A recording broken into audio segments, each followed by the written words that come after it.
I've come to take you back. Limbo, here we go. Not so fast, dog. I have this. What is this? It's a card keeping me from being sucked back into purgatory. Where do you get this? What is Sonic on it? I got it from Rodon, and I promised I'd be doing a Memory Card Lounge video on 3D Sonic. This won't end, you fool. I'll be back.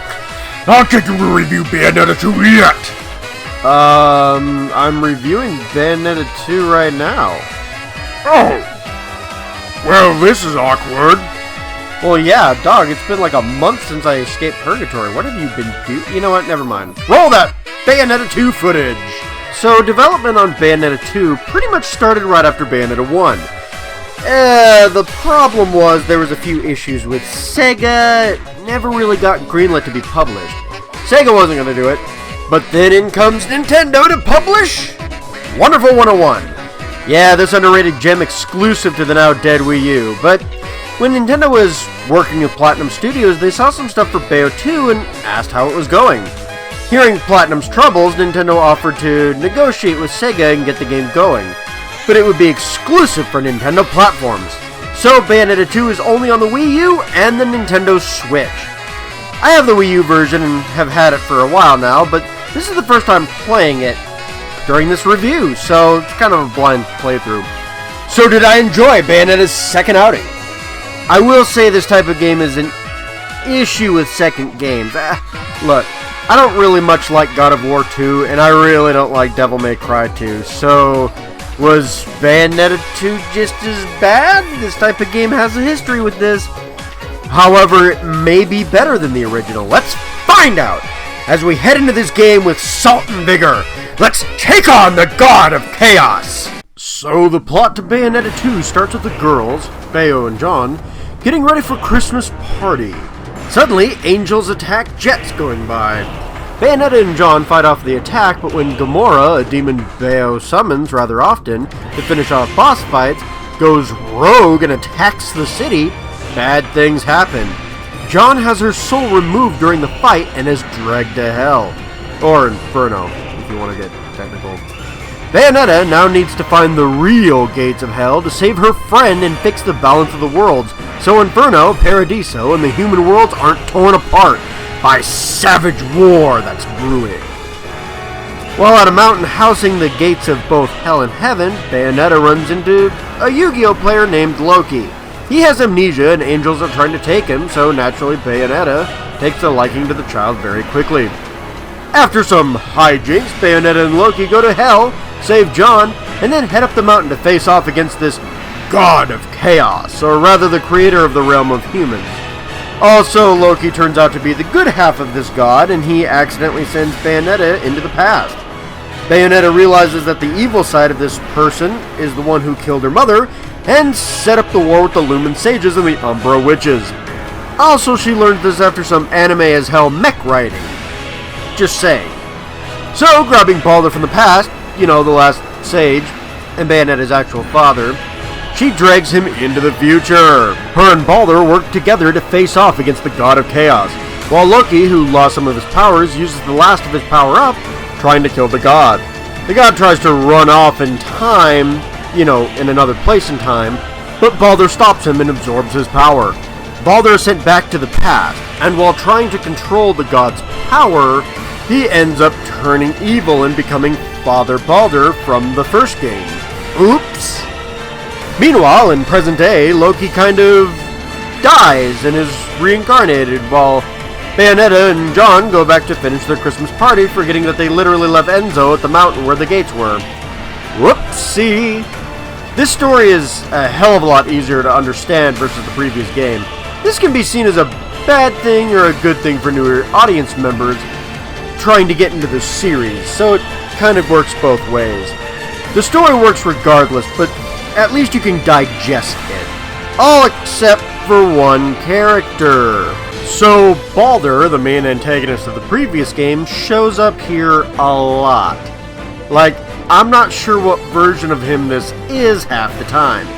Bayonetta has a rival, Lumen Sage, that turns out to be Baldur wanting revenge for his wife's death. but it is unclear if this Baldur is the same one Bayo fought in the first game or a time-displaced one. Both Father Baldur, God that's hard to say, and the time-displaced Baldur are shown. The Lumen Seiju fight is trying to kill Loki due to his involvement in Rosa's death. That would be Bayonetta's mother, for those of you who don't know.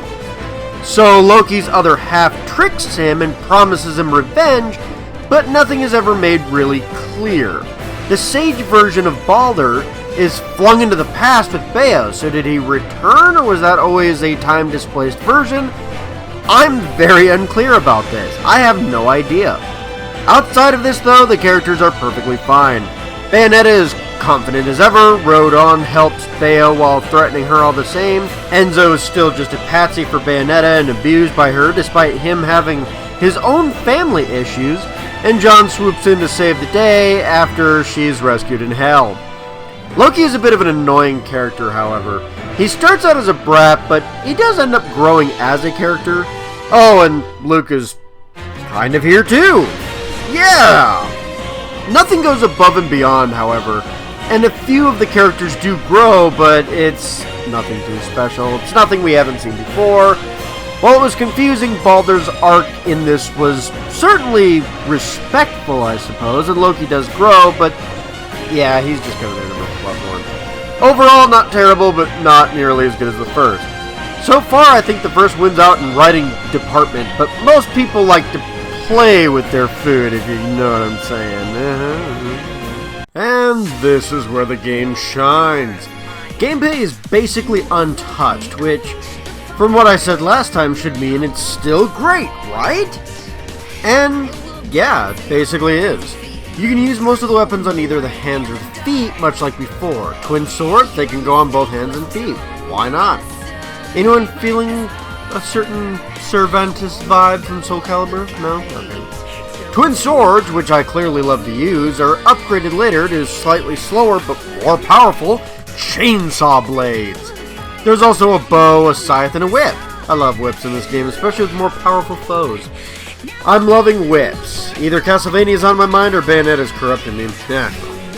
There's a few weapons I probably missed, but honestly, from what I have so far, these are awesome, even better than before. As for the magic meter, it has been upgraded immensely. When Bayo entered into a boss fight, she'd let her hair down and have more powerful attacks on previous games. Well, previous game, I guess. Anyway, this time you can do that whenever the magic meter's full. Cool, right? You can still do punishment and execution style attacks as well to take on an enemy you find annoying very quickly. Basically, you choose what helps the most. Take on a group quicker, or take out that one baddie that you have a hard time dodging.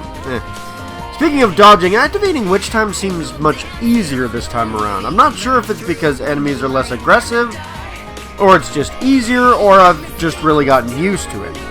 It's hard to say. Also, to make things easier, platforming is easier due to Bayonetta being able to hover with her wings. It's a small thing, but it helps. All in all, the weapons are fun and more unique, and what was here was improved. There really isn't anything wrong with the original gameplay, but the small tweaks really brought out the best here. Now, going into level design, I know you guys probably recall that I complained about cutscenes just straight up killing me. A lot. This time around, they actually don't. See this results screen? No stone? It doesn't lie. QuickTime events are attack and bonus damage only, and they are way easier this time around. How does that make me feel?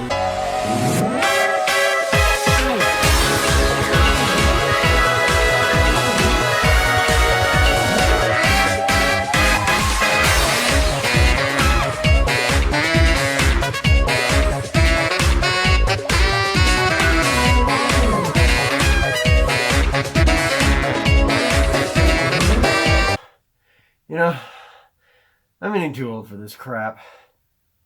How much time do I need to stall for more? A few more seconds? Alright.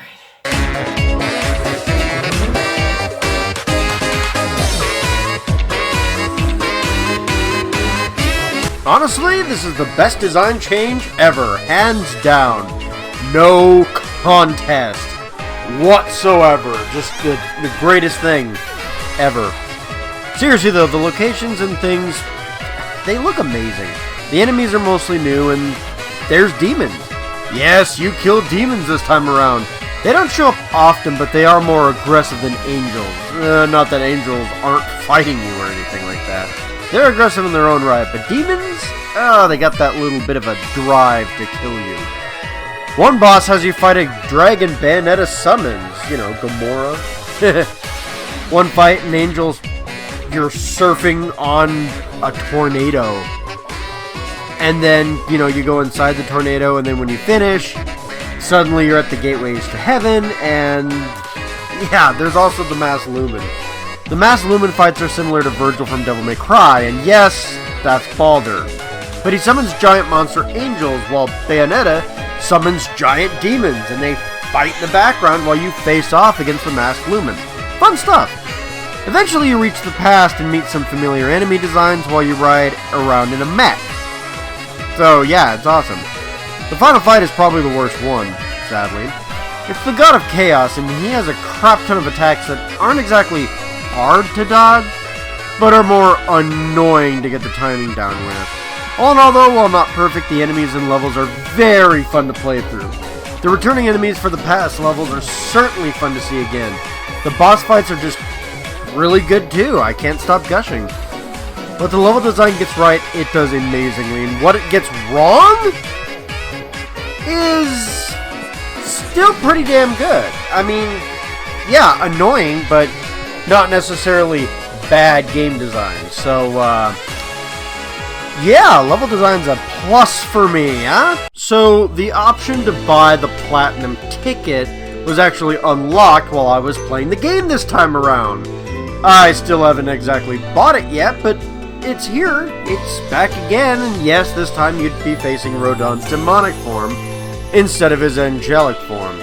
You can also purchase costumes from Nintendo and ones that are designed by Platinum Studios. These are still fun, and I ended up getting the Bayonetta 2 exclusive Star Fox costume. Yeah, Bayonetta seems to work in this costume. Guns are turned into R-Wings, and one of the later levels you can actually play as an R-Wing itself while wearing this costume. Great! As for everything else, I noticed the health and magic upgrades are a bit easier to find, and since magic is far more useful, these are very important, even if some of the chests are basically time trial runs. The weapons are a bit easier to find too. It's a bit more streamlined. With Easter eggs, platinum trophies, unlockable characters, and findable weapons, Bayonetta 2, much like the first game, in secret content and replayability is actually really good. So, yeah. Now that I'm done gushing about all that, let's wrap this review up, shall we? I absolutely loved my time with this game. I had to bring it all in, honestly, but that's not an excuse as to why this video took so long. I just kind of had to digest it a bit. I don't feel the writing is as good or as insane as the first game. Yes, you have mechs. Yes, you fight an angelic dragon in a tornado. No, none of these are quite as insane as a random tower turning into a rocket ship and you driving a motorcycle on the side of the damn thing while it goes into space.